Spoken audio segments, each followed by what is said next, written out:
Sir, Rahul Gandhi ഇപ്പോഴായി കുറച്ച് നാളുകളായിട്ട് അല്ലെങ്കിൽ കുറേ നാളുകളായിട്ട് പല പല വിവാദങ്ങളിൽ ചെന്ന് പെടുന്നുണ്ട്. അതിൽ ഏറ്റവും അവസാനത്തേതാണ് വോട്ട് കൊള്ള എന്ന് പറയുന്നത്. ആ വോട്ട് കൊള്ള പറയുമ്പോഴും ഇന്നലെയും കൂടി അതിനു വേണ്ടി ഇത്തരത്തിൽ എന്താ പറയുക, പരാതിയുള്ളവർക്ക് അതിൽ ഒരു ക്യാമ്പയിനിങ് ആരംഭിച്ചിട്ടുണ്ട്. ഇപ്പോൾ ഒടുവിൽ തിരഞ്ഞെടുപ്പ് കമ്മീഷൻ അദ്ദേഹത്തിന് നോട്ടീസ് അയച്ചിരിക്കുന്നു. ഇതുകൊണ്ടൊന്നും ഞാൻ നിർത്തില്ല എന്നുള്ള മട്ടിലാണ് രാഹുൽ ഗാന്ധി പോകുന്നത്. സത്യത്തിൽ ഇത് ഇപ്പോൾ അനിവാര്യമായ ഒരു കാര്യമാണോ? രാഹുൽ ഗാന്ധി ജനശ്രദ്ധയെ ആകർഷിക്കാൻ വേണ്ടിയിട്ട് ചെയ്യുന്നതാണ് എന്നുള്ളതാണ് ഒരു വിഭാഗം പറയുന്നത്. ഇത് എന്തെങ്കിലും വാസ്തവമുള്ളതാണോ? ഈ കഴിഞ്ഞ പാർലമെൻറ്റ് തെരഞ്ഞെടുപ്പിൽ വലിയ തോതിൽ വോട്ട് മാനിപ്പുലേറ്റ് ചെയ്തിരിക്കുന്നു എന്ന് അന്ന് തന്നെ പറഞ്ഞതാണ്. മധ്യപ്രദേശ് തെരഞ്ഞെടുപ്പ് കഴിഞ്ഞപ്പോഴും പാർലമെൻറ്റ് തെരഞ്ഞെടുപ്പ് കഴിഞ്ഞപ്പോഴും മഹാരാഷ്ട്രയിൽ ആകെയുള്ള വോട്ടർമാരെക്കാൾ കൂടുതൽ 1 കോടി വോട്ടാണ് പോൾ ചെയ്തിട്ടുള്ളത്. അപ്പോൾ ഇതെല്ലാം ഈ ഇലക്ഷൻ കമ്മീഷൻ ഉണ്ടാക്കിയ വോട്ടേഴ്സ് ലിസ്റ്റിൽ വളരെ കൃത്യമായി കാണിച്ചിരിക്കുക. രാഹുൽ ഗാന്ധി പറഞ്ഞെന്താ, നിങ്ങൾ ഇലക്ട്രോണിക് വോട്ട് തരൂ എന്നാണ്. എല്ലാ രാഷ്ട്രീയ പാർട്ടികൾക്കും സോഫ്റ്റ്വെയർ വോട്ടേഴ്സ് ലിസ്റ്റ് സോഫ്റ്റ്വെയർ കൊടുക്കുക പതിവാണ്. അതിപ്പോൾ ഇല്ല. ഇപ്പോൾ അത് പബ്ലിക് ഡൊമൈൻ ഇല്ല, അത് പിൻവലിച്ചിരിക്കുന്നു. രാഹുൽ ഗാന്ധി കർണാടകയിൽ പറഞ്ഞൊരു കാര്യം ഒരാളെ സ്പെസിഫിക് ആയിട്ടല്ല പറഞ്ഞത്. രാഹുൽ ഗാന്ധി ഒത്തിരി ആളുടെ കാര്യം പറഞ്ഞു. 2 വോട്ട് ചെയ്തു എന്ന് പറഞ്ഞു. അതുപോലെ അവിടെ ബാംഗ്ലൂർ സിറ്റിയിൽ വലിയ കൃത്രിമം നടന്നു എന്ന് പറഞ്ഞു. ഒരു വീട്ടിൽ 80 വോട്ട് 45 വോട്ട്. എന്തിനേറെ പറയുന്നു, തൃശ്ശൂരിൽ സുരേഷ് കുറുപ്പിൻ്റെ വീട്ടുകാരടക്കം 11 പേരുടെ വോട്ട് ഒരു വീട്ടിൽ. അങ്ങനെ വ്യാപകമായ ക്രമക്കേട് കേരളത്തിൽ നടന്നിരിക്കുകയാണ്. ഏതാണ്ട് 80 സീറ്റുകളിൽ, പാർലമെൻറ്റ് സീറ്റുകളിൽ മാനിപ്പുലേഷൻ നടത്തിയാണ് അവർ ജയിച്ചത്. വാരണാസിയിൽ പോലും ശ്രീ മോഡി ജയിച്ച് ആദ്യത്തെ 3 മണിക്കൂർ പരാജയപ്പെട്ടിരുന്ന മോഡി ജയിക്കുന്നത് അവസാനത്തെ 2 റൗണ്ട് എണ്ണുമ്പോഴാണ്. അപ്പോൾ അത് വലിയ കൃത്രിമമാണ്. എന്തുകൊണ്ട് ഇത് ജനങ്ങളെ ബോധ്യപ്പെടുത്തിക്കൊണ്ടൊരു സുതാര്യമായി ഇലക്ഷൻ കമ്മീഷൻ പോകാതെ, ഇലക്ഷൻ കമ്മീഷൻ അമിത്ഷായുടെ ഭാഷയിലാണ് സംസാരിക്കുന്നത്, മോഡിയുടെ ഭാഷയിലാണ് സംസാരിക്കുന്നത്, ബജറംഗദളിൻ്റെ ഭാഷയിലാണ് സംസാരിക്കുന്നത്. അവർ സംസാരിക്കുന്നത് അവർ നിഷ്പക്ഷമായിട്ടല്ലോ പറയുന്നത്. നോക്കാം, ഞങ്ങൾ ഇത് പരിഗണിക്കാം. ഹൈക്കോടതി പോലും ഈ സമൂഹത്തിൽ ഒരാൾ പറയുന്ന കാര്യം സ്വയം കേസായി ഏറ്റെടുക്കുന്ന കാലഘട്ടത്തിൽ ഇന്ത്യയുടെ പ്രതിപക്ഷ നേതാവ് വളരെ കണ്ണിങ്ങായി ഒരു വോട്ടേഴ്സ് ലിസ്റ്റ് കാണിച്ചുകൊണ്ട് ഇത് ആ വോട്ടേഴ്സ് ലിസ്റ്റ് കൃത്രിമം നടത്തിക്കുന്നു എന്ന് പറഞ്ഞാൽ അത് രേഖാമൂലം എഴുതി തരൂ എന്ന് പറയുന്ന ഇലക്ഷൻ കമ്മീഷൻ എന്ന് പറയുന്നത് ഏറ്റവും വലിയ അവസരവാദിയും ഏറ്റവും വലിയ പാർഷ്വാലിറ്റി കാണിക്കുന്ന ഒരു ഇലക്ഷൻ കമ്മീഷൻ മാറിയത് കൊണ്ടാണ് ഇതുണ്ടാക്കിയത്. ആദ്യം മാഡം സൂചിപ്പിച്ചു, രാഹുൽ ഗാന്ധി ധാരാളം വിവാദങ്ങളിൽ ചെന്നുപെടുന്നു. ഒരു വിവാദങ്ങളിൽ രാഹുൽ ഗാന്ധി ചെന്നുപെടുന്നില്ല. ഏത് വിവാദമാണ്? ഇവിടെ പുൽമാൻ ഇവിടുത്തെ പഹൽഗാം ആക്രമണത്തെക്കുറിച്ച് പറഞ്ഞു. ഞാൻ ചോദിക്കട്ടെ, രാഹുൽ ഗാന്ധി പറഞ്ഞപ്പോഴും ഇന്ത്യയിലെ പ്രതിപക്ഷ രാഷ്ട്രീയ പാർട്ടികൾ ചർച്ച വേണമെന്ന് പാർലമെൻറ്റിൽ പറഞ്ഞപ്പോഴും പഹൽഗാം ആക്രമണത്തിലെ തീവ്രവാദികൾ പുറത്തു നിൽക്കുകയാണ്. അതെ, അത് പറഞ്ഞ അവരെ അറസ്റ്റ് ചെയ്തിട്ടില്ല, അവരെ ഒന്നും ചെയ്തിട്ടില്ല, അവരെ വധിച്ചല്ലോ. പുൽവാല ആക്രമണത്തിൻ്റെ കേസ് അത് ഇന്ത്യൻ പാർലമെൻറ്റിൽ ചർച്ച വേണമെന്നാവശ്യപ്പെട്ട് ചർച്ച അനുവദിക്കുകയും ചർച്ച തുടങ്ങുന്നതിൻ്റെ തലേ ദിവസം ഇവരെ വെടിവെച്ച് കൊന്നു എന്നാണ് പറയുന്നത്. അപ്പോൾ അവിടെ നടന്നിരിക്കുന്ന മാനി പ്രാക്ടീസ് എന്താ?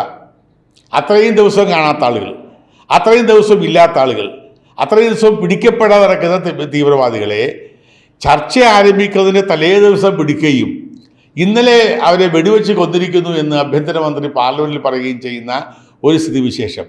അപ്പോൾ ഈ ആക്രമണത്തിൻ്റെ പിന്നിൽ നടന്ന അവർ ചെയ്തതെന്താ?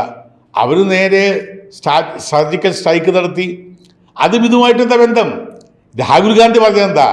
ഇവിടെ തീവ്രവാദികളെ പിടിക്കാതെ അങ്ങാടിയിൽ തോറ്റതിന് അമ്മയോടെന്ന പോലെ അവിടെ പോയി ചെയ്യുന്നതിന് അർത്ഥമില്ല. കാരണം ആളുകളുടെ വികാരമുണ്ടാക്കുക, ഹൈന്ദവ വികാരമുണ്ടാക്കുക, പാകിസ്ഥാൻ 2 അടി കൊടുത്തൊരു വികാരമുണ്ടാക്കിയതിനപ്പുറത്തേക്ക് എത്രയോ 90 ദിവസമായി ആ പഹൽഗാമിൽ കൊല ചെയ്ത